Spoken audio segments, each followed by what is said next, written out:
Morning, everybody. While eating this passion fruit, ayun akong guava. It's so sweet. Oh, pa kong. It's my first time to eat. Given by the mother of my piano,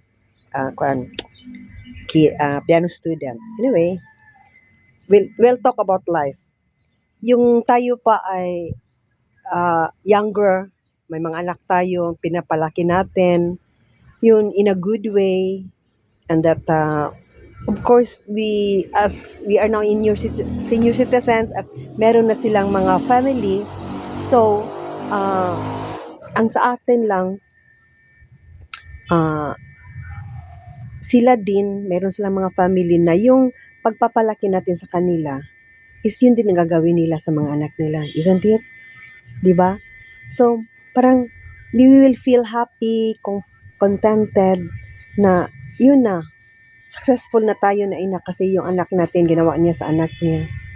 Pero pag sometimes, siguro, in the turn of events, may kanya-kanyang mga buhay na sila, yung environment, kumbaga.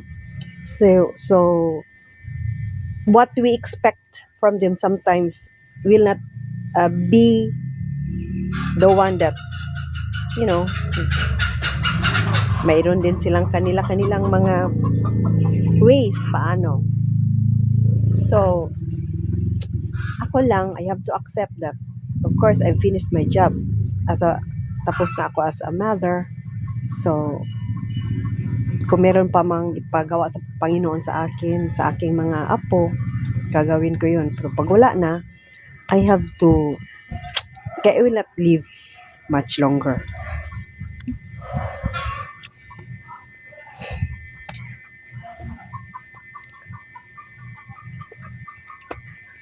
Ang akin lang, sana mapalaki nila ng maayos yung mga anak nila. Sorry. Nag-cry. Nag-emotion. Because, I traveled 4 hours going there, then going back 4 hours, 8 hours. Grabe, I was so tired and I cannot even, when I wake up in the morning, so tired. Pero that's life. So, ang akin lang, anyway, I prayed for them. Diba, sabi ko kahapon, we don't know our future. We don't know tomorrow. What is tomorrow for us? But we know who holds tomorrow.